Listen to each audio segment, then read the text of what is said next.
Hi, I'm Sherazad. Join me as I speak to Anushka, Yamuna, and Brindha about how the future is female.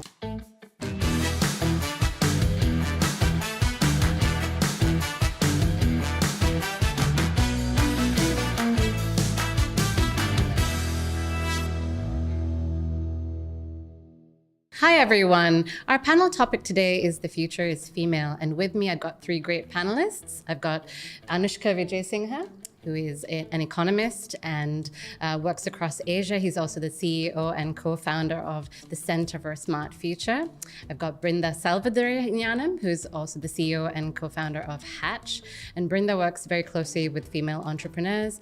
I've also got Yamuna Jayaratne, who's a real estate marketing veteran and currently the Chief Marketing Officer of Port City, Colombo. Great to have you with us today. Thanks for coming. I'll dive right into the topic, and I'll start with you, Brindha, if you don't mind. When we talk about the future is female, what do we really mean by that? I think for the future to really be female, we need to start thinking about what's really influencing the young girls and boys as well, right? What's their education system like? What's their environment like? And really try to understand, what's their ideologies and values that are being instilled in them at a young age. And I think all of that really happens at the school level. I also think the narrative around what's out there about opportunities for women also need to change. I think that there's the government, various bodies really need to start taking ownership and kind of saying that, changing the narrative and the message. I think also in the line of work that I do in particular, we really see a need for societal and cultural change as well. And how do you impact or effect cultural and societal change? That really comes from the top. And not just that, but I do think that each and every one of us has a responsibility and a role to play in making opportunities, creating opportunities, making them available, as well as also giving the limelight and sharing success stories as well, so that those conversations become more visible. When we talk about change, we have seen change, we have seen progress made. Can you talk to me a little bit more about the challenges and some of the success stories in greater detail? Yeah, sure. So my background is mostly working with entrepreneurs, and I do work a lot with female entrepreneurs, and I have the front row seat almost to see women, quietly conquering really interesting industries like biotech and clean tech, health tech. And while they are doing incredible work, we also see in terms of the challenges, they don't necessarily recognize themselves as leaders, because just speaking to a program that we're running, or we actually concluded in clean tech, in an industry that has 30% of female representation, our program had 70% representation of female leaders, and that's incredible for Sri Lanka. And I also think that it took effort to get the women in these businesses who are co-founders and technical directors to step up and say, yes, I do contribute, and give them a platform to really showcase their work. So in terms of building their confidence, there's a lot of work to be done as well.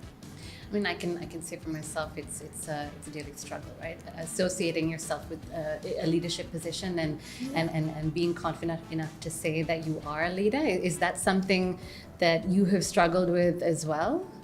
Yeah, I think that's a struggle that probably a lot of women go through. I've spoken to so many women out there that are challenged by that. But I think, again, it's just about surrounding yourself with the right people in the right ecosystem who give you the tools and the encouragement that you need to really empower you. And I think I'm really blessed to have two incredible co-founders who are male, who do just that. And over time, you just build that confidence and you come into your own and learn to do things your own way. Yeah. Yamuna, how do you get over that constant kind of tendency to underestimate yourself, to not give yourself enough credit, and therefore that reflects across to other people as well? Yeah. So I think, especially in Sri Lanka's cultural context, and even globally, I think the facts speak for themselves. I mean, if you take, with over 190 heads of state, only 9 or 10 are approximately women. If you take parliamentarians across the world, less than 13% representation is women. If you take C-level jobs, board seats, only 15 to 16% participation globally, if you take a look at statistics, right? So women are basically not getting to the top. Why is that? Because I think women tend to attribute, whereas men, I think most men attribute their success to themselves, because they think they're awesome, and they are, no doubt about it. But women tend to attribute most of their success to external factors. I've had great mentoring, I've had this, I've had that, but I think women need to fully embrace. And it's a complicated challenge because we are conditioned, as I mentioned, to make tough choices between career success and personal fulfillment, because women do, as mothers, have a different role to play. So in that sense, women are faced with tougher choices, and unfortunately, we are still working, especially in the corporate. I mean, I'm mainly from a very corporate background, and I've sort of climbed up the corporate ladder to get to where I am right now, and continue to do so as well. What needs to be created is not equality in the work environment, but a more equitable environment for women. Because if you take senior leadership or senior management in corporates, almost 2/3 of men who are married have children, but only 1/3 of women in senior leadership positions in companies have children. Right? Discrepancy because I mean, I'm mom. I've been in the corporate sector while I was pregnant, while after I had my children, and I went back after 3 months from maternity leave.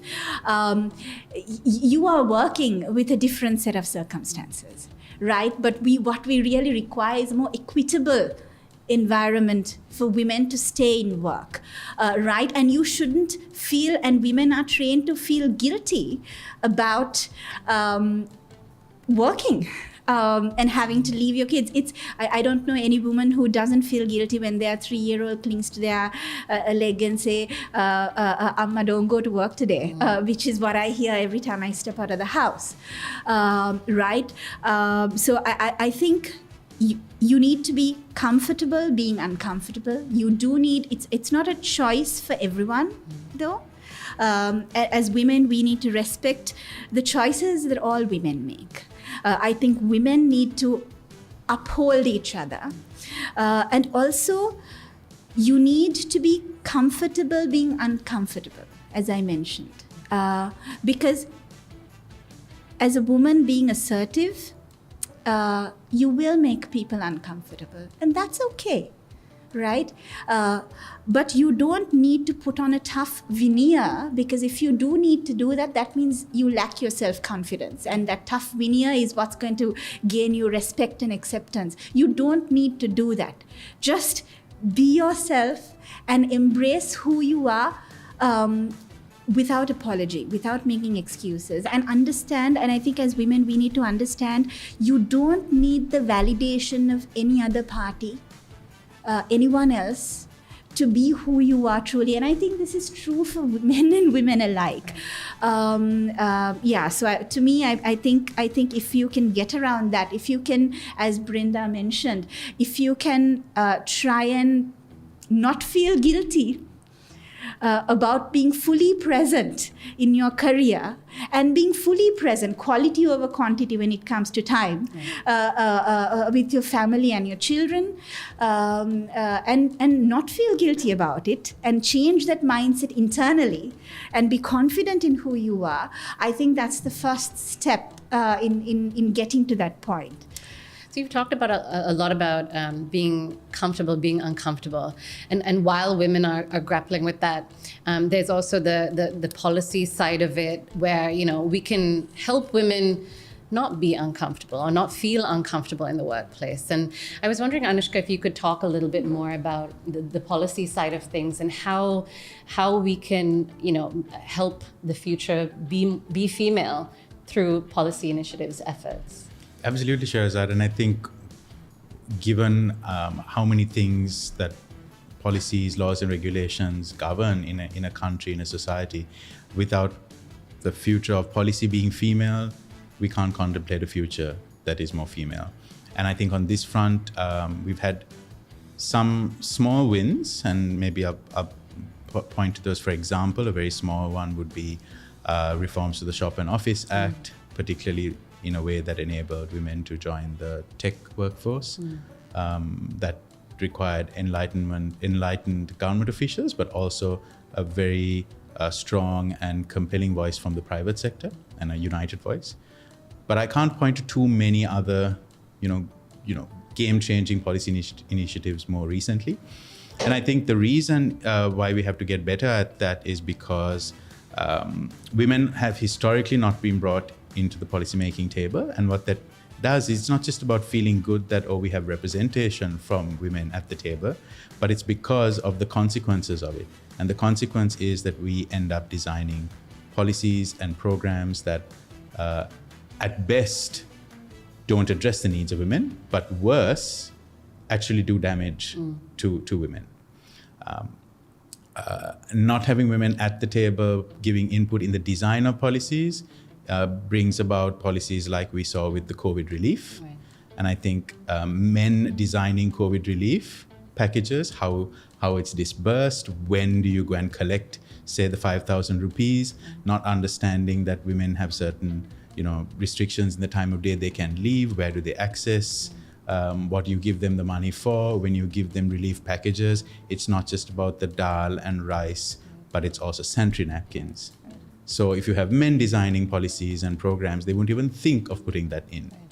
And women in different spaces need different things. You have rural women would need a different type of policy intervention, in this case a COVID relief package. Urban poor women living in mid-level, high-rise living in urban settlements require very different needs. So I think that is something we can really change. And again, I want to highlight something I mentioned in a different context, that our assumption that having women in policy making, whether it's women as public officials or women as parliamentarians, is only a small part of the battle. Right. And I'll give you a very quick example before I end on this point. A female entrepreneur who wanted to go and patent a new piece of, a software that she had developed. She wanted to go for a domestic patent first. The intellectual property office, the first interface, largely, women public officers. So she thought, this is going to be great. They'll understand, they'll have empathy. Absolutely not. She went again and again and again, same response. So one day she decided, maybe I'll just go with this other employee of mine, not even in the leadership team, an employee of mine, who's male. The response of this officer completely changed. She accelerated things. She took you seriously.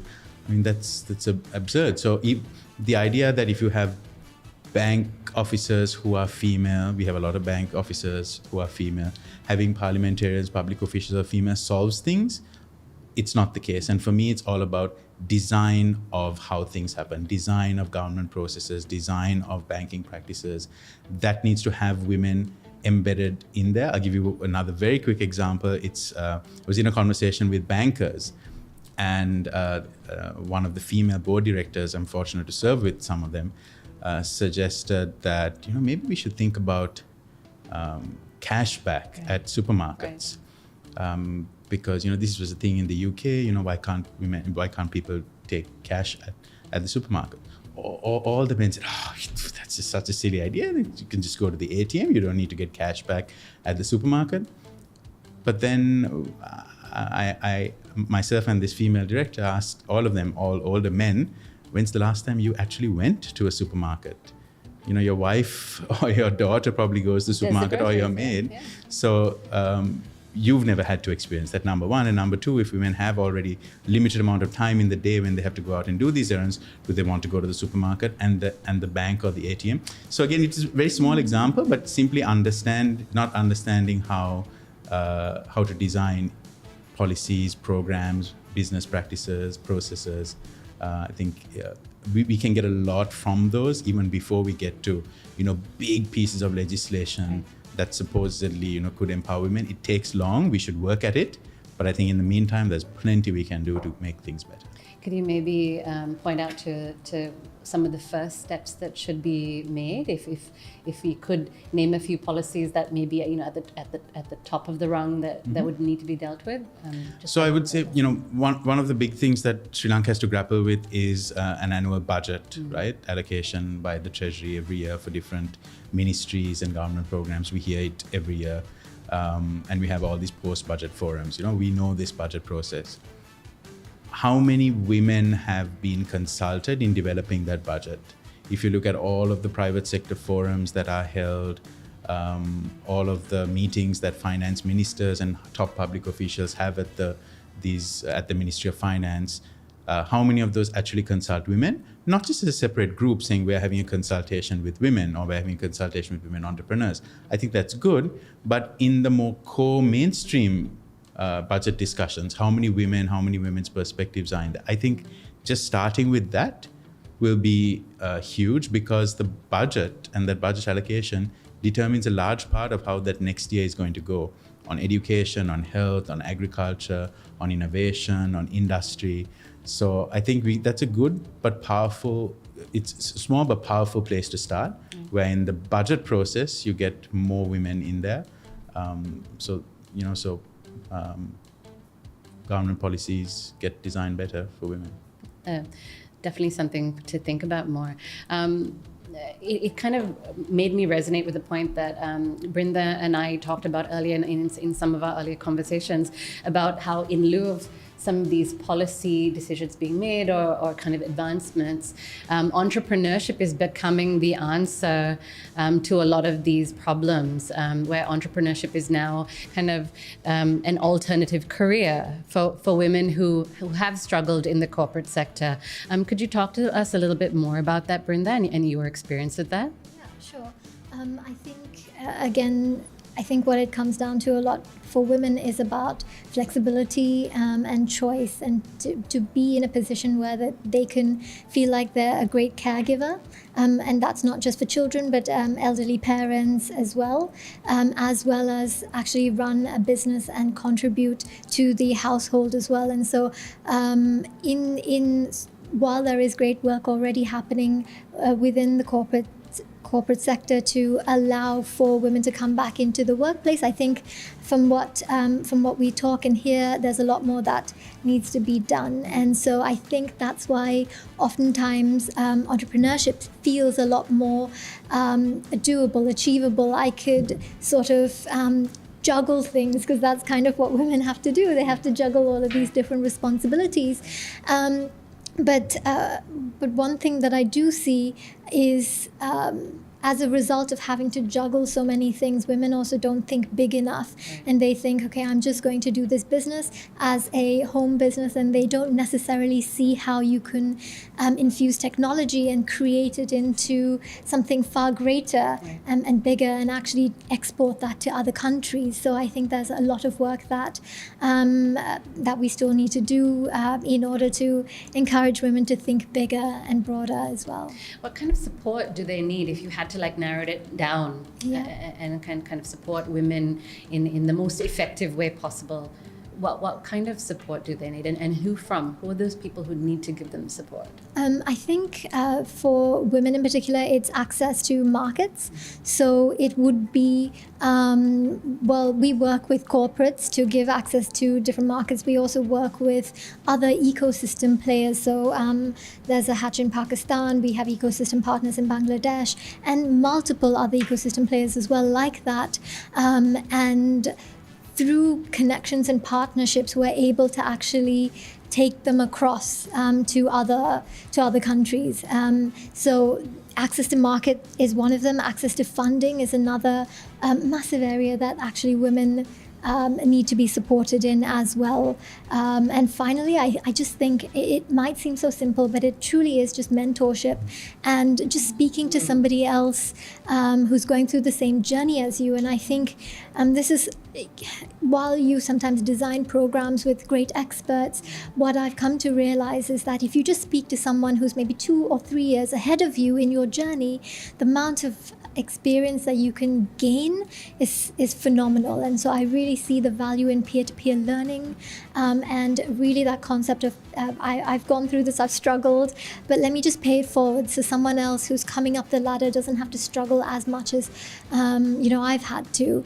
And I think building that sense of what it's something bigger that we're trying to achieve here, and we're all part of the same journey, I think needs to be communicated a lot more. And those are the kind of conversations that I'm really I'd like to be a part of. Yeah. And how much has mentorship played a role in your success as well? I think when we've talked before, we've talked about how sometimes that support has come from male allies. Can you tell us a little bit more about that?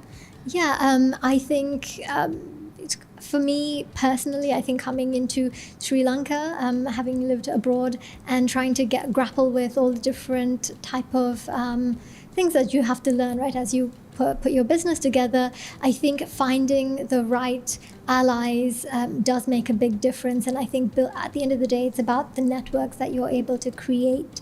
And that's not to say I'm going to use that network. I don't mean it in that way. I mean just learning and being prepared to say, right, I don't know everything, but I'm going to learn from everyone around me, and being really humble enough to have that approach, I think makes a big difference. And I think that you don't need to have like 20 years experience to be a mentor. As I said, I just think if you've experienced something, it can come off as just sharing and not necessarily this is my advice to you, but this is my experience. Take what you will and apply it back into how you need to in your journey.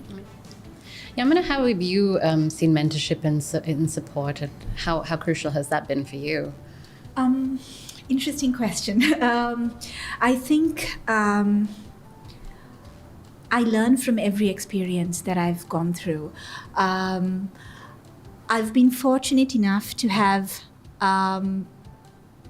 some level of mentorship, but I've always been the youngest member in the management teams that I've been in, and typically the only female member in the management teams that I've been a part of.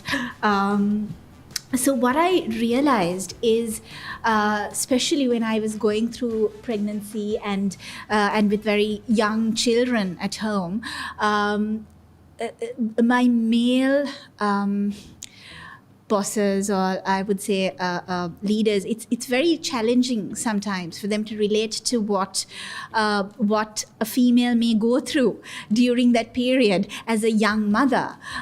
So I think it's very important, especially in the corporate world, for female leaders who have been through that process, to mentor and to really connect with other young women who want to kind of continue in their career paths and not necessarily give up, because it's a tough choice to make.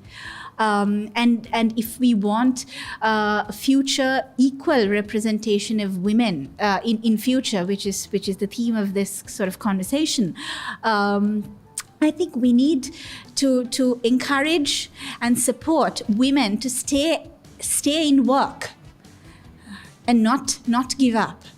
So how do we make that happen? So I would think women who have made it, who have survived, and who have come up on top through the struggles and the experiences that they've had. And I echo what Brindha was saying as well. I think we need to support each other.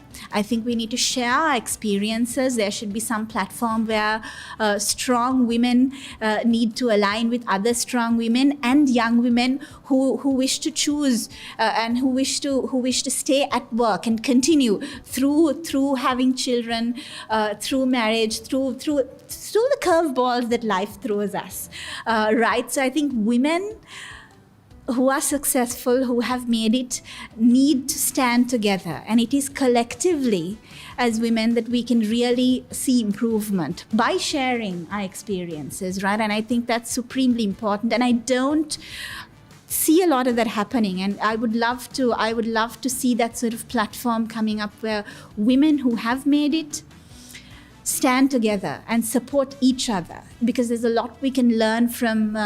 There's a lot I can learn from someone who has been through the mill, and whose advice I could learn from. So, I think that's necessary.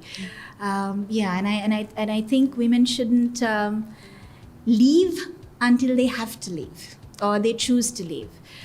Because I mean, I've interviewed many young women in my during my corporate career. So there are girls who are not even married sometimes, who think, okay, you know what, I'm gonna have to take a step back from my career at some point. So I'm gonna take it easy. So they don't ask for that next promotion. They don't push for opportunities. They leave. They take a back seat, so they don't get into those C-level positions. You don't get your corner office, or you don't get a seat at the boardroom if you sit on the sidelines. So I see this happening. I've seen it happen many times. So show up. My advice is show up and take a front seat until you decide and you choose as a woman to kind of maybe relinquish some of those if you have to. In that reluctancy, what is the role of others? What are the roles of men, of male colleagues, of fathers and brothers and husbands? What is their role, and how do you see that? I think it's very important to have a supportive partner. I mean, if you have that, that's fantastic. But I'm not entirely sure in Sri Lanka's general cultural context whether most women have that, because most men and women, boys and girls, are still in Sri Lanka, I would say, brought up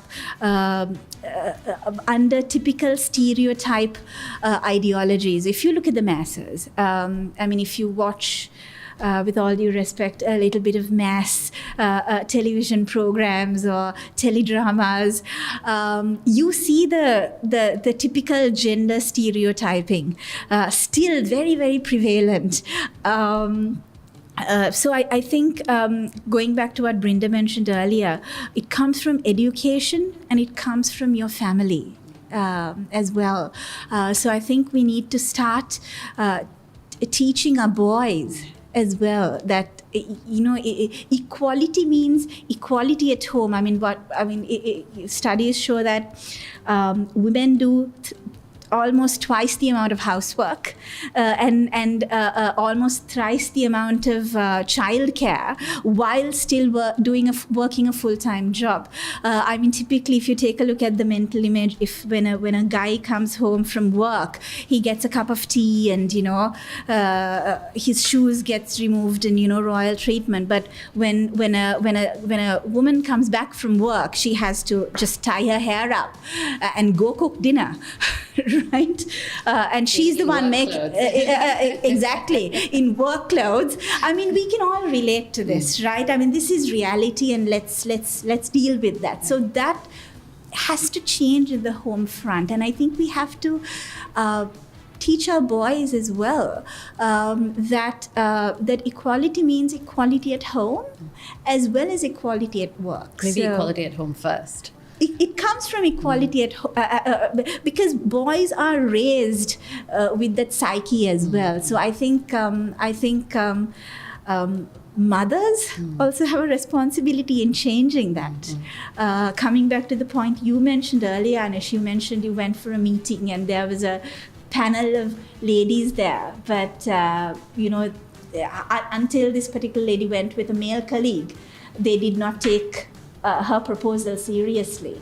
So there's a lot of psychological stereotyping that needs to be unlearned and changed in both men and women. And I think that comes from education. It comes from changing the narrative and the messaging that you find in our mass media, which is fed to us constantly. So until those things change, I think it'll be challenging, or it'll be tough to see real change in numbers. But of course, the advancement of technology gives permission for women, gives women choice to be themselves and to express their individuality, and also to be more independent and juggle many things, as Brindha mentioned. So things are changing, supported by technology, but I think a lot more can be done.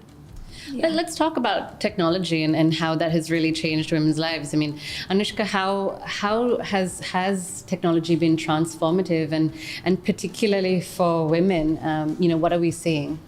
Absolutely, Sherazad. So I think a lot of the constraints that we tend to think about, structural issues holding women back, technology is offering a bright spot, right? Whether it is technology that's empowering entrepreneurship, and consequently entrepreneurship becoming a possible career choice for women, technology is playing a role there. In terms of accessing markets, whether it's international trade or in domestic trade, women being able to access to be able to sell something on their own that's not just at the local, nearby hyper-local market, but being able to export to another district, export to another country, technology has played a huge role. In terms of finding information, typically men tend to occupy most of these networks. Also, in terms of going overseas for B2B sessions or trade fairs, women tend to take a step back or question, should I travel? Now you can get so much of that done online. So I know these are small things, but all enabled by technology. Finding markets, finding information, selling online.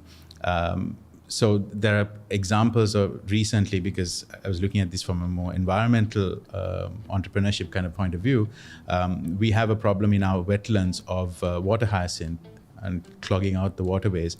And I came across this fantastic story of some women in Anuradhapura who've started a business around that. So they're not obviously following your typical, corporate career or in the local bank branch, but they're hugely empowered to now sell that on an online marketplace to areas outside of Anuradhapura. They're able to obtain information about how to do this, what is the techniques required, from women who've done this in Thailand without stepping on a plane. So technology is hugely empowering, I think, for entrepreneurship. And if, to Brindha's point, if entrepreneurship is seen as one way out or one alternative amidst these structural problems we have with women in the workplace, I think it's huge. The one thing that I would say, though, is that we can't take it for granted that technology is going to be, empowering and liberating and all of that, because the same problems in inclusion, in gender disparities that we see in school, in finance, in women's access to devices, all of this is only going to get compounded in the digital space, right? So if you already had a social norm or gender norm that biased against women, and you don't educate them, when the family has an opportunity to buy a tab, that same bias is going to come into play. They're going to give the son, not the woman. So the technology is there. Device availability, great. 4G mobile technology, one of the cheapest in South Asia. All that's great. Access is there technically, but those same gender norms, the same disparities could get replicated. So I think that's something to be cautious about. While we are optimistic, while we think it's going to be this game changer, part of it will happen automatically, private initiative, but part of it still will be kind of held back by the structural issues, and we have to make sure that it comes to pass the way technology does offer it, because we can't have that technology transformation has to be inclusive. We can't assume that it's just going to happen because we have devices and we have the internet and so on. Brindha, when we talk about technology kind of being transformational, to Anushka's point about solving some of these problems of inclusion is important, right? How have entrepreneurs been trying to kind of resolve some of these kind of complex problems using technology? So in terms of women stepping up and solving more complex problems, I think I'll share one example of someone who went through she was a shortlisted candidate for a program, and she was working in health tech. And what was interesting is while she was working in health tech based in Sri Lanka, she was working with a professor in Cambridge in England. So I think, again, just putting the word out there and saying, hey, this is the problem I'm trying to solve. Who else wants to collaborate with me and make this happen? Again, it comes back down to your individual passion and figuring out why you're doing what you're doing and whether you actually have a market, and then putting it out there and saying, so I think we're moving more towards an environment of collaboration, right? And I think technology can be used to solve really interesting problems, as Anushka shared earlier, and gain that knowledge from different countries and different experts and come together to create something that's not only relevant in Sri Lanka, but actually relevant in the UK as well. And that's profound, right? So I think technology can really play a part in this way. And just sharing another example of how we approach from programmatic sense. We are working with a young girl. She's just turned 18. She joined our program, and her name's Delrini, and she works off on Radha Parade. Seems like the place that a lot of innovation happens. Exactly. We need to start a hatch there. Again, really massively passionate about supporting other female entrepreneurs. So what she does is she runs a paint shop, and because of COVID, she's really had to support her family. I mean, at the age of 16, 17, she's had to really step up and see how can she support her family, and she's taken this on. And when you look at pictures of like where she's set up, it's really a shed, to be honest with you. But she still applied for the program, and she said, look, I can't join the session because I don't have a laptop, but I'm going to join from my phone. So I can't put video on, but it's okay. Like just her sheer passion to participate at such a young age and her drive to see how she could start a business that empowers other women is incredible, and we just need to give opportunity. And I think that's all really we want, that I seek to do, is just create opportunities and platforms for those women to come step forward, because she will just go on to inspire other young women around her, right? And that's just coming back to the concept of paying it forward. So technology isn't necessarily a hindrance. You kind of figure out a way to work around it as well. Yeah. In a completely different vein, Yamuna, technology is also helping women kind of find balance, right? How have you seen the women balancing or using technology to balance public or professional and private lives? Oh, I think technology has been a fantastic blessing.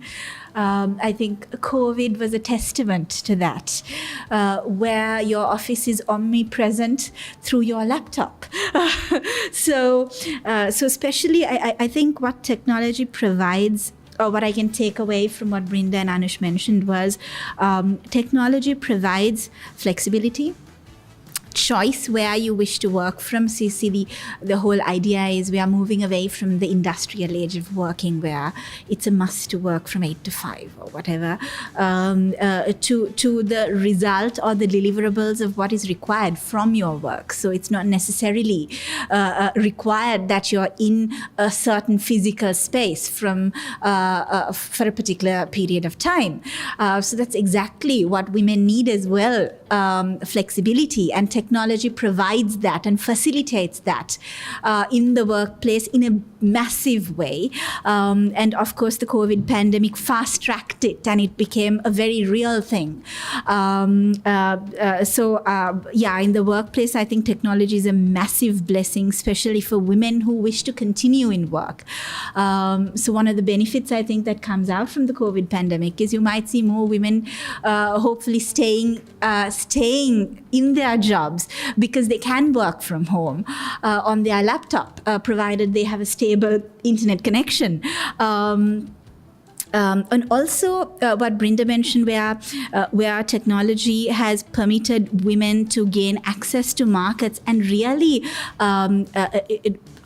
flourish and succeed, also showcases the fact that if women in the workplace had the flexibility without any bias or any resistance, driven by cultural norms, they can achieve fantastic things.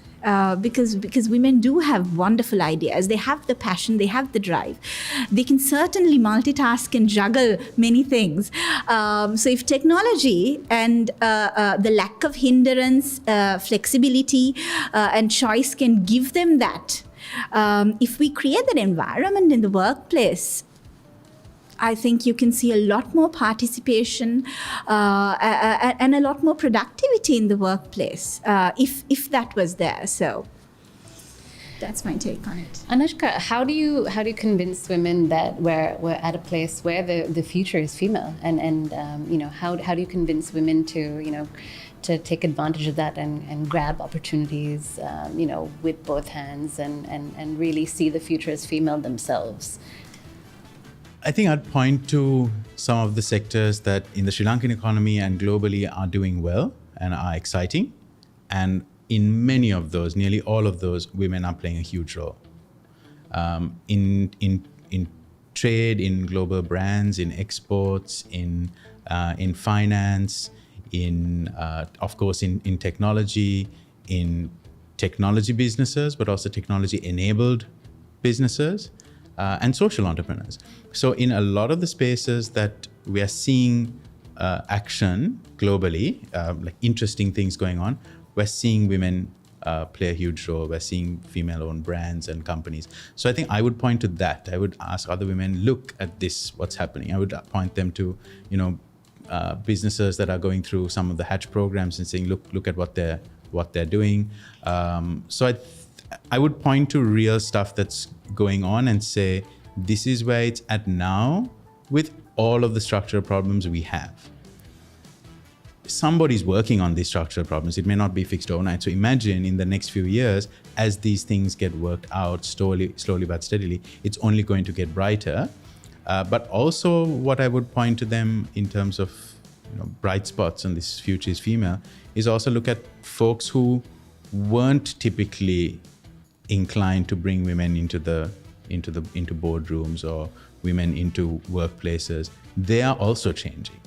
There's no place anymore for those who aren't changing. So that's another thing I would point out, that these folks are going to be redundant. They're going to be marginalized. So things are improving. You are gaining more oxygen in the room. So take that opportunity now. The future is definitely female, and we have great role models, mentors right here in Sri Lanka and globally as well. Interestingly, one of the things that we're trying to do is actually set up a regional network for women entrepreneurs, for women in digital and digitally enabled businesses, because we see a lot of these social norms, gender norms in our part of the world, in South Asia, seem to be quite common. So even understanding peer-to-peer, what are those challenges? How did you, as a Bangladeshi tech-enabled business leader, female business leader, win in this space? How did you break into this other market? I think that can also be enabled, and that kind of show and tell, peer learning, genuine mentoring, not just flash in the pan mentoring, but hand-holding for a longer period of time.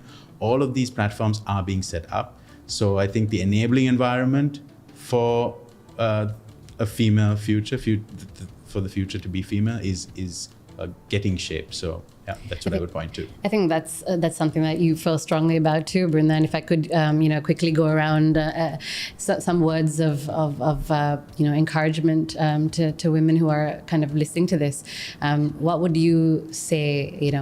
What would you say to them? My first bit of advice, if I want to call it that, is just get connected to a network. I think once you plug yourself in, then you're aware of different opportunities that arise. And I think there's, like Anushka mentioned, there's a lot of opportunities available both locally and internationally. And it's just about awareness.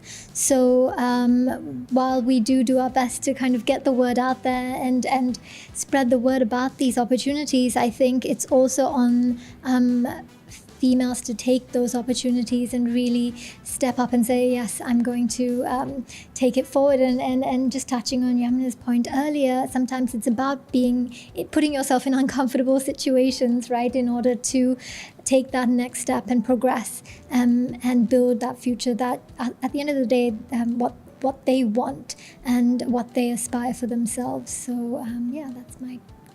Yamuna, your thoughts as well as we close? Two things. I would encourage women who have already made it, who are successful, to unapologetically attribute their success to themselves.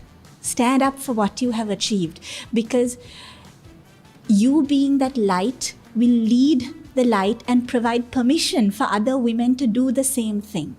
You hiding in the shadows serves no one. So stand up and say, I did this, and this is what I did, right? It's not because of anyone else. I did this, right? And that will encourage and light the way for other women.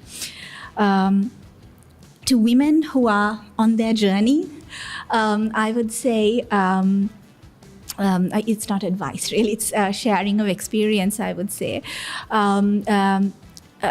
I would say, take a seat at the table, especially for women in the corporate sector. Don't stay on the sidelines. Own up, show up, and demand. When I say demand, work and stand up for what you deserve. Don't check out. Is what I can say, if that makes sense. I mean, really great last words to leave on.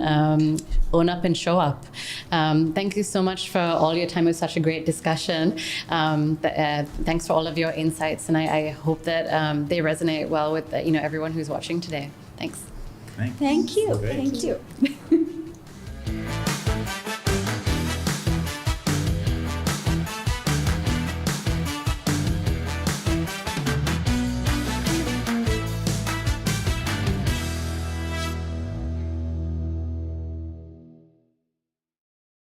There is injustice happening, and how do you stop it? You have to do something about it. But when you're a child, you don't know how. It's just vague.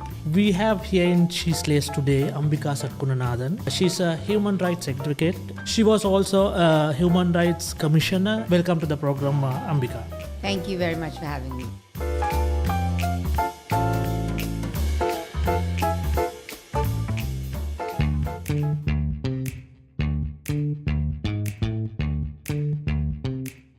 Hi, I'm Sherazad, and I've got Brindha, Yamuna, and Anushka back behind the scenes with me. And I'm just going to ask them a few interesting questions.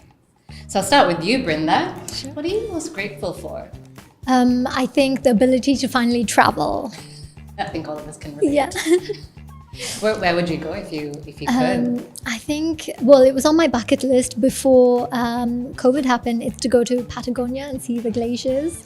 So yeah, we booked the tickets and all of that. But hoping to go again soon. I'll move over to you, Anushka. How do you usually start your day? I start by giving my dog a really big kiss and make myself a huge mug of coffee. Oh, wow. And then eventually when my wife wakes up, a cup of coffee for her too. But number one priority, puppy kiss and big cup of coffee. Renaissance man with making the wife the cup of coffee. Yeah. What's your dog's name? Rhino. Okay. He's a Shih Tzu. Shih Tzu. Oh, Yeah. beautiful, lovely. And Yamuna, what are your hobbies? I'm an avid painter. I do portraits, actually.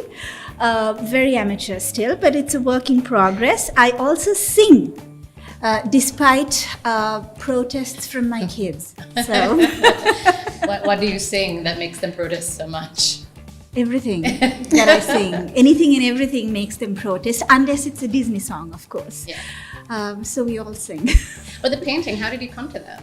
I've always painted since I was a kid, so it's my escape from reality at times. So it's my go-to peace place. Brindha, what are your favorite quotes, and what words would you live by? I think something that's really held true to me and my husband is anything is possible, because I think we've really seen this in our journey, and I think that's something that we kind of need to remind ourselves of every day in everything we do. Yamuna, let's find a toughie for you. All right. What is your guilty pleasure? There are many, but of course I'm passionate about chocolate. But of course, there's many more. One must have guilty pleasures to escape to. So I will leave it This at is that. off camera. We'll have a chat off camera. Brindha, back to you. If you could tell me one word that describes you. I think introvert. I think that's something that I'm working on, but that's probably what describes me. Yeah. So what is most important, and what is the key to happiness in your life? Freedom of choice. And why is that particularly important? As a mother and as a woman, you have a lot of responsibilities. I think it's very, very important to be empowered enough financially, career-wise, even in your personal life, to be able to choose what is best for you and what is best for your loved ones. So freedom of choice equals happiness to me, because without choice, you're stuck. And that's not a fun place to be in. So to me, freedom and the power of choice is supremely important. What do you think the key is to living a good life? Time. I think being able to spend your time the way you want. I think it's for many people it's a luxury. I don't think any of us could say that we have that necessarily, but I think time is finite, and if you want to spend as much part of it living a good life, I think time is one. Well, what is the key to a good life? Key to a good life, I think, probably balance. I think it's something that I've really struggled with, juggling so many things, because when I was running Hatch, I actually had a full-time job as a legal consultant in the UK. So I would work Hatch in the morning and then do that until 2-3 in the morning. So again, massively lacking that balance, and it meant that I had health complications and all of that, and just trying to have balance and that sense of peace. When I go home, I can switch things off and just watch Netflix if I want to. So yeah.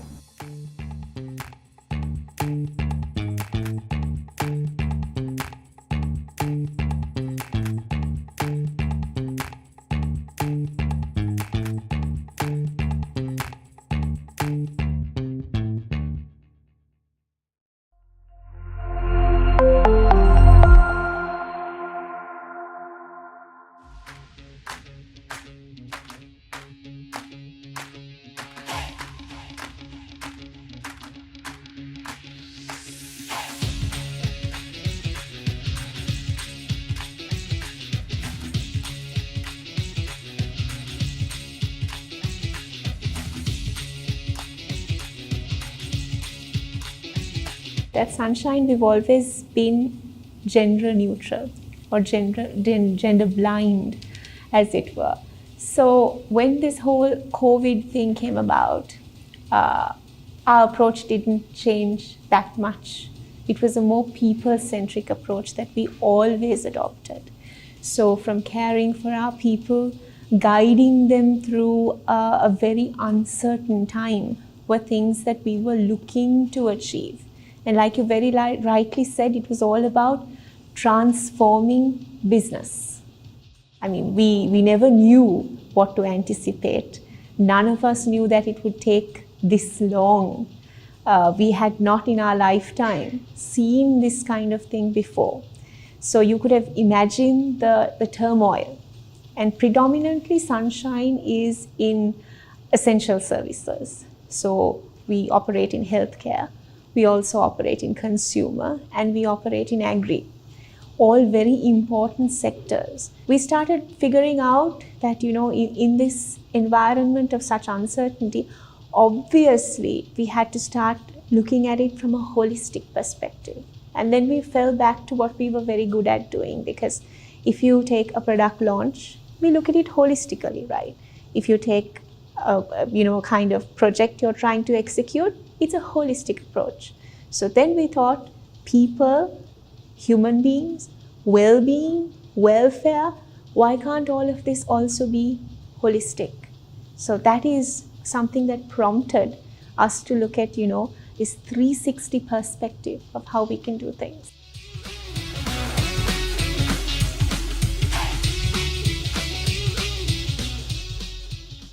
It is important to Sunshine because at the end of the day, we are in a people business, right? We all are. What would our products be if not backed by our people? So obviously it is important to create an experience for our employees that is something that they'd want to have, and that is something that we would want to give them as well. So when it comes to our purpose is to bring good things to life, right? And when you talk about a pandemic and when you talk about healthcare, I mean, we had to rise to that particular challenge. So rising to the challenge meant mobilizing and transforming our people, to give them the courage to know that we are there behind them, and probably they are very much with them. So, it was not an uncommon sight to see the very senior management also on the shop floor.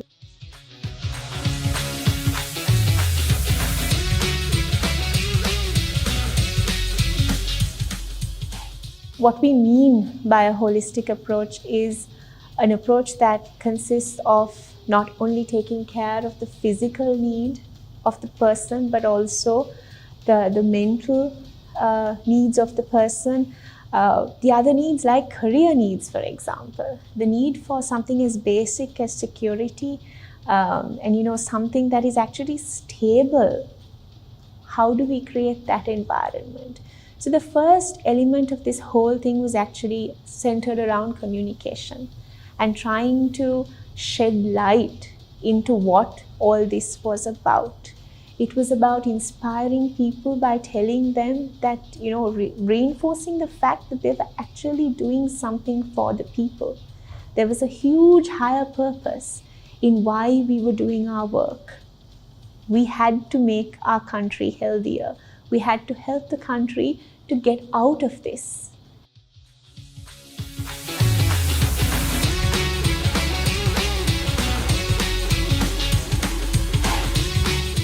We started looking at how do we make a safer environment for the people. We started looking at how can we have female role models. And we started looking at when we promote, when we recruit, do we actually look at gender at all? And the answer to that is we were very gender neutral.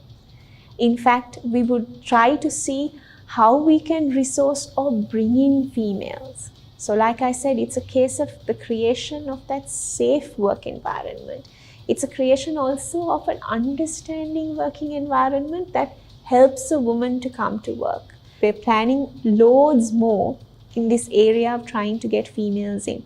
For example, we hired country managers for our medical devices sector, female.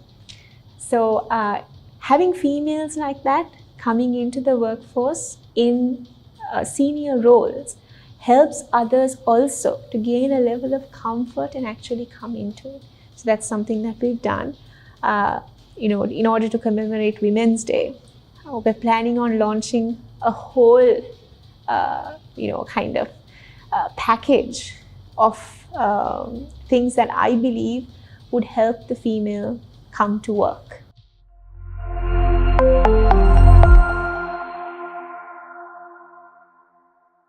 Randhula, are you ready? She says with echelon.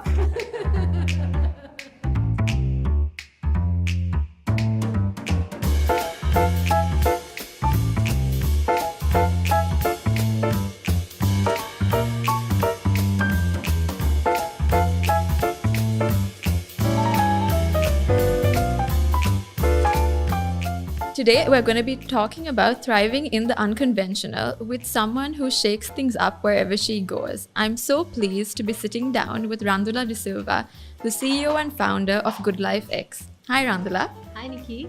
So I'm going to start off with something I actually read on your LinkedIn, which is you described yourself as a catalyst. So talk to me a little bit about that. Sure.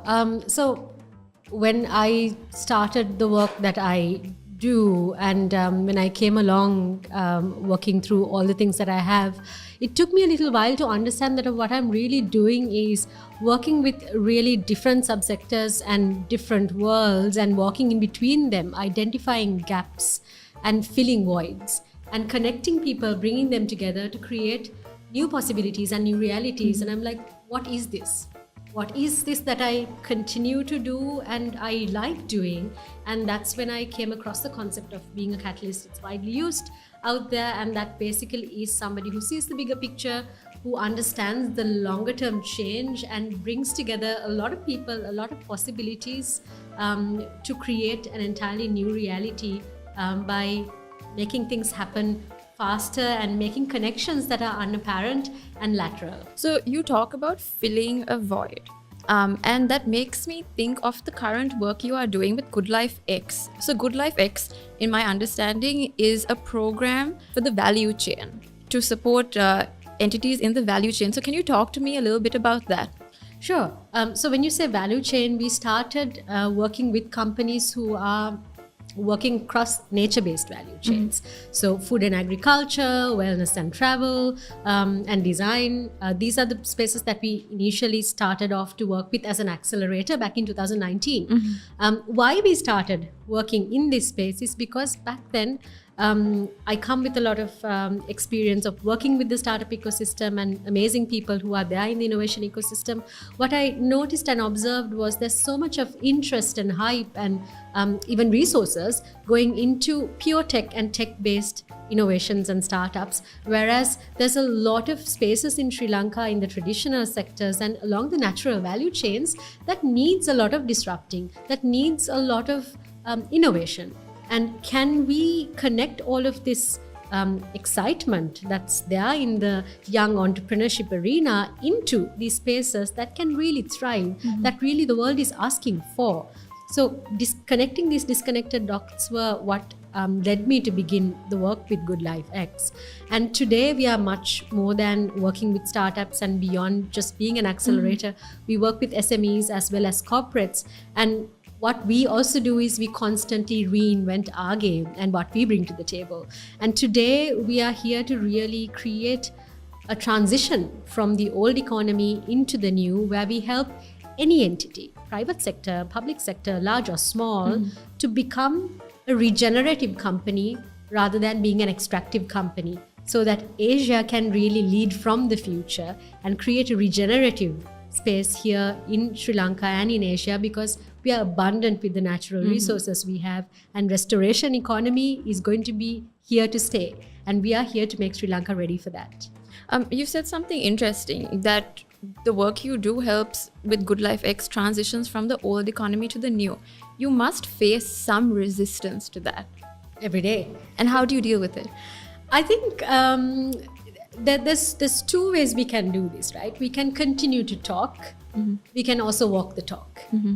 So I think we started talking after doing the work for 3 years, and after all the programs that we've implemented, working with 60 plus entrepreneurs, and all the work that we've done in these spaces, and how the companies really have changed their game and thrived with the work that we've done together, I think we are in a position to showcase those changes and give proof to people who are resistant, people who are not ready to believe, people who are not ready to change for very many good or bad reasons. It doesn't matter. So we put forward such examples, and we make it comfortable for anybody to then convert and work with us. And also, we are not sitting in a comfortable chair telling people what to do. We roll up our sleeves and get to work with them. And that really is what makes things possible for us in creating that change. So you said something which I really like. You said you need to walk the talk. And you are walking in fairly uncharted territory. So how have you been able to navigate this space, which is very new in Sri Lanka? So, I mean, not only in startups or the innovation ecosystem, right? I work in social, cultural aspects and creating disruptions or creating things differently there as well. So it basically is my passion to see things beyond a box and to really ability to see things with a certain element of freedom in my mind. And that perhaps is my gift, and to make action out of those possibilities that I see is something that I continually am trying to do and like to do. So this is what I try to practice across all fields that I'm active in. And I think when a person tries to make all of these changes, good things happen, bad things happen, but you also get a lot of people who recognizes the possibility and the potential of these things. So I don't think I would have been able to create anything or do anything that I did if not for those who recognized the need for it and came to join the revolution or join the journey. So I don't want to take credit for anything or anything that I am doing. It is definitely effort of a lot of other people who recognizes it, but also effort of a lot of other people who say that we can't, because that gives us a reason to really intensify our efforts to make it really work and find ways to make it work. And I'm just curious to hear, has this journey been difficult being a woman, or has it been easier to break through some of these barriers?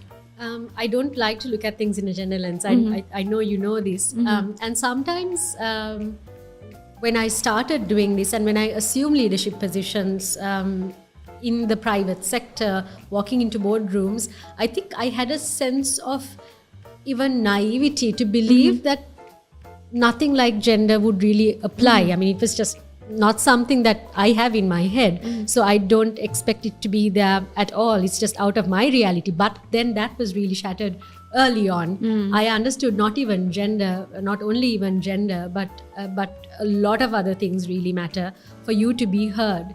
And that's when I realized what it is to be doing this as a woman of my age also, because people need a lot of things, unfortunately, to take you seriously. Good ideas and good work itself is not enough. So being consistent in your delivery, being serious about the work that you want to do, and being honest and transparent about the mistakes that you make, and gathering up the support of the right people who can also intensify your efforts are very, very important, regardless whether you're a man or woman. I think resistance is there for anybody who's trying to do something for the first time or somebody who's doing something afresh. Perhaps for a woman it's harder, but also there's advantages of it now, especially. And when you've come to a position where you've done a lot of things and you've delivered good results, I think things can get easier because you know what you're doing and you've made a lot of mistakes and you've learned from it, and you have the power to also, ability to also win people over to grow things differently and grow things out large. So correct me if I'm wrong, but your entire team at the Good Life program is female. Yes, that's right. Was that a conscious decision? That's a nice question. It wasn't that, it really wasn't me wanting to or choosing to work with girls only at all. There were interviews that was conducted for all these positions, and I must tell you, this is a very interesting phenomena when I look back at it. When Good Life X transitioned from being a pilot project under a own entity, we first started as a pilot inside a own entity, right? And then we created a spin-off as a private limited company. When that shift was going to happen, things were very grey. People call it a black box. People were asking, how are you going to make this self-sustainable? How are you really going to make this work? And it's not been done before. And I'm not saying we've made it. We are on our way. We are creating the path as we go. But very few boys who were also in my team back then were ready to jump in and take that risk. And I must say it happened in January 2021 at the height of the pandemic also. So it's a massive risk to take, to come into a new company who's trying to do things in a new way, and above, with all the uncertainties around us, you don't know when the lockdowns are finishing, you don't know whether you're going to have bread or milk at your home. On top of all of that, you're asked to join a brand new company who's trying to do something really new, and it seems very grey. It's really girls who put up their hands and said, we want to join this, and we want to do this change and to be part of this together with you. So the operations teams is all girls. I have one boy who's working with me though, and shout out to Hari. Because of him, our podcast series is a reality, and he's still in school. So you can imagine what it's like to this one guy to be working with the all-girls team. But it's working out fantastically. And I must say, girls have the ability to look at things much more laterally. And you don't need all the answers to take action. Whereas when I work with even very experienced men that I have a lot of respect for, there's a lot of questions that needs answering before an action needs to be taken. And I see that difference at every new thing that we try to do. But that said, I have 3 brilliant men who are sitting in my board, who are lateral thinkers themselves. So I think it's not a gender bias thing, to be precise, but when it comes to working with the all-girls team, it makes things very easy when you're creating change. I mean, I definitely agree with you. I think the pandemic has shown us that women thrive in the unconventional. If you see the countries that responded to the outbreak the best, they were women-led countries. And that says something about women in positions of power and taking decisions. And I think it also speaks a lot to the empathy women have. And you touched on this in your last answer about why why women thrive under these circumstances. But have you seen this in other areas of your life as well? Absolutely. I think it's a given that if you take a look at gender roles, for centuries, women have been thriving in the unconventional every day, at home, at work, whatever roles that they may be playing in the economy or in the society. We are given problems that needs solutions, and sometimes it's almost life or death of us, of our own, or of somebody that we are nurturing. So I think intrinsically we are trained to be responsive in a very innovative and effective way, without always having projections analysis and everything laid out for us. So I think it's now coming more and more into the business world. It's coming more and more into positions of power, and we are seeing the impact that of such thinking and such ability coming into the mainstream power dynamics. That's why it's spoken of much more now. It's nothing new. It's nothing new that women are able to do things laterally and effectively and can thrive in a crisis. I think it's seen more because women have assumed positions of power more, and it's shedding light to the capabilities and abilities that has been dimmed upon centuries ago. You and I both know how Western and Eastern civilizations had women-led economies and countries, and how the tables turned over time. I think we are slowly turning the tables again. Speaking of the unconventional, your work around startups is well known. You have Good Life X, you've worked with Hatch, the work you do with IREX as well. A little lesser known fact about you is that you are a social activist and you work on some amazingly interesting projects in spaces which are deemed very unconventional. So can you talk to me a little bit about some of those projects and how you reconcile the two, working in the startup ecosystem and also in this area of social change? Yeah, so I think what gets me excited is to see possibility and create a new reality out of that possibility. And I really get restless around conventional things that are very boxish. You know, I really don't like boxes. So I think why I chose to work with startups and even work with SMEs and corporates in a very innovative way is my flair for change and flair for a better change. And the work that I do in the social and cultural space, and that goes far back before my career in the startup space as well, where I've done constant and different projects like Occupy the Square, if you remember, in 2015. You can look it up still. To Avilena Suli, the movie that I did or executive produced. And things like Freedom Hub, that really helps younger influencers and innovators to create new voices and new content. So I think for me, these are not two different things. They are perhaps two different spaces. Yeah. For me, and this is why I say I'm a catalyst, for me, it's the same change that I'm trying to create for people who have found their gift in two different spheres, be it entrepreneurship, be it media, or be it creativity. Everybody has the potential to do something new in order to grasp a different and a better change for themselves and the people around them. That's why innovation is important. That's why entrepreneurship is important, to disrupt the status quo of the economic conditions of Sri Lanka. Yeah. On the other hand, the arts and culture, they are important for the change of the mindset of a society, for change of how society is going to create its norms and values. Without that change happening, entrepreneurs can go so far. You know, they will hit a plateau. So even though these two things seem disconnected, they really are interconnected as much as so many other things are. And that's how systems change happen. And you will go so far by putting all this energy into the innovation and entrepreneurship ecosystem. But if the mindset of the country and the system is stagnant at a different box, you can't go too far, or you can't break through that plateau that you will hit there. So these things are parallel and connected, and that's why I try to do whatever I can in all spaces that I get access to. So from what you said, innovation is key, and you have done, you know, a huge amount of work in that space. But what more can be done?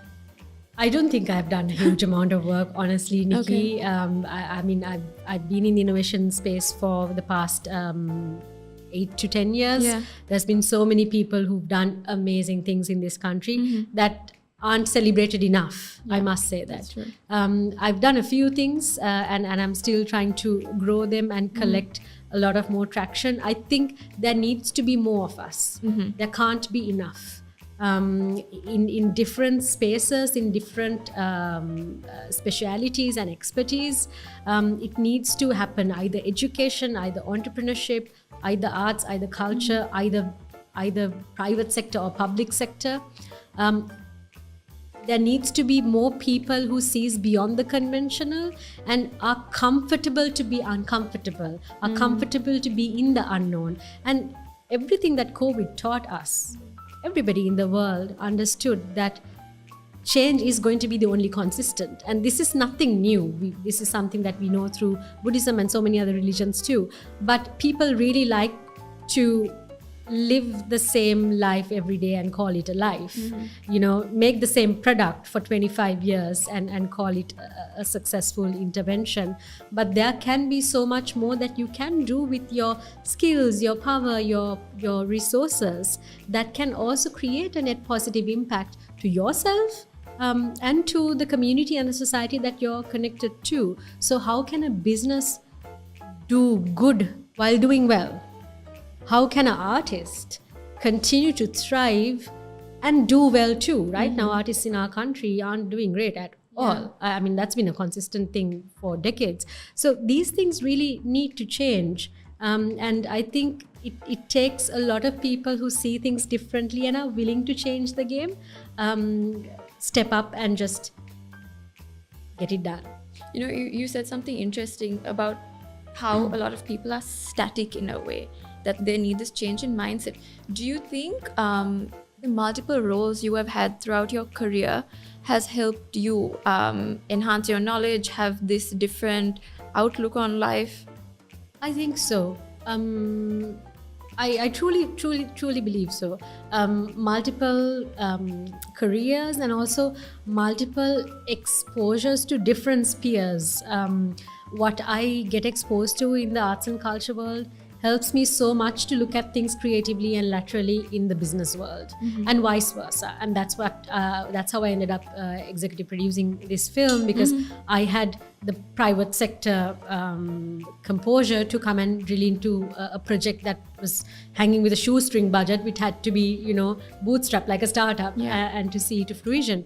So I think, yes, it has definitely helped me. And I went into university at the age of 21 in Sri Lanka, but I started working when I was 19. My first position was as an intern in an international bank here, and I had no intentions of being a banker. I went in because my mother was a banker, and that was like the first door that she could open for me. But from there to now, all positions that I've said yes to has given me something in return.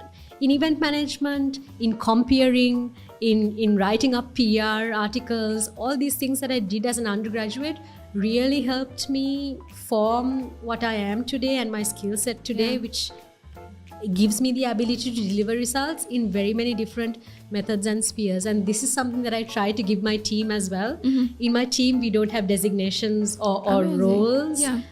They get to be their own CEO in their own project, and they get to give me work to do for them, so that they learn on the job how to become a leader as well. And those are things that are really essential and important, especially in the future, if not now.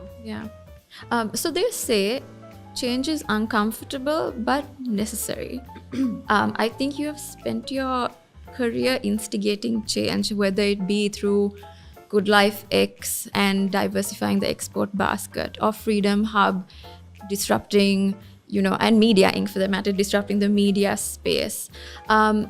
What would you say to people who are hesitant of change? I mean, the more you resist it, the more hard it's going to be. So it's all about letting go and embracing the next moment, and being receptive of whatever form or shape it might take. If you're really going to be fixated and holding hard onto one thing, and we saw how companies like that crumbled during COVID, right? It's inevitable and you can't predict it. It's not something that you can prepare yourself for. The only thing that you can prepare yourself for is to be open to change. And when you say change, it can happen in two ways. You can either be a creator of change, and that's what I call disruptive. You disrupt something or the status of something as it from where it is and build something new. You can also let change happen to you. You go with the flow. Not everybody has got to be an innovator. Not everybody needs to be a disruptor. But you can also let change happen to you without resisting it, in order for you to grow and evolve as a human being and maximize your own potential. And that really is growth at the end. So just embrace the change. Let it happen to you. Randhula, it has been a pleasure talking to you. Thank you so much for being with us here today. It's an absolute pleasure chatting with you, Nikki. I hope you had as much as fun as I did. Of course.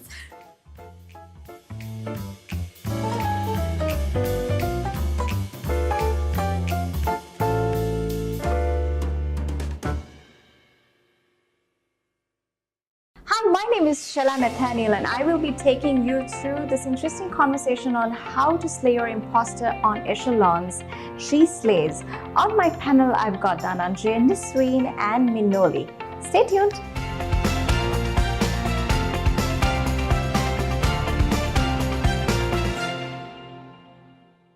This is the rapid fire round with Randhula de Silva on She Slays by Echelon. Randhula, are you ready? Go for it. Who is your inspiration and why? It really depends on what kind of thing I am trying to deal with. There's very many different role models that I look up to, either my peers or people who've really done things differently and lived in their own terms. And if you were to write a book, what would it be about? Slaying it. I love it. Were you given any nicknames by your friends? Randu for short, Randy, I really don't know why. That's the one. What would you say to your younger self? Chill out, never compromise on personal well-being for work.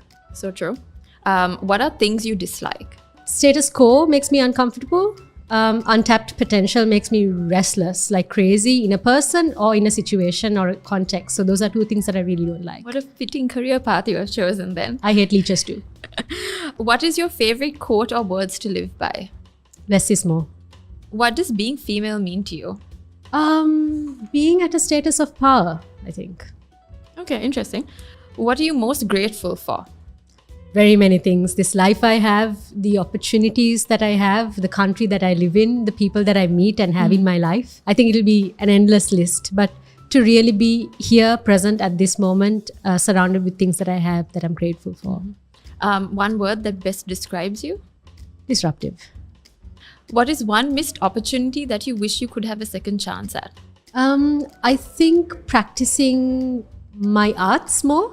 It's something that I love to do, not just painting, but also drama. These are things that I practiced until I was 25. I would love to pick it up again. I would have loved to continue without really taking a pause to begin with. What does equality mean to you? I think having access to opportunity, having the same access to opportunity as everybody is having equality, I think. What trends are you into nowadays? Trends. I am the trend, Nikki. I didn't doubt that. What is your deepest fear? Of being bored, of not being in a place doing things that are resonating to my heart and to what I believe in. The feeling of being stuck. I really fear of being there, and I constantly strive to be out of anything that makes me feel that way. How do people see women as leaders today? I think capable and powerful, because we've had a lot of people coming out and proving of what women are truly capable of and have been capable of for centuries. And I think being alive as a woman right now is a good and a great thing to be. This is going to be an interesting one. How do you balance work and life? I think boundaries, having the right team, going by the principles of less is more and doing what's essential and doing it well, and knowing what's priority in my personal life as well as work. Time management is super important. Delegation is super important. Saying yes and no is super important. And knowing what makes you happy is super important. So that you are on top of things and not really drowning with everything, either in personal life or professional life. And finally, what advice do you have for young women aspiring to be all they can be? Go out there and be yourself. Do your thing. Be uncompromising. Have empathy. Listen. Be confident but not arrogant, because that's not going to take you anywhere.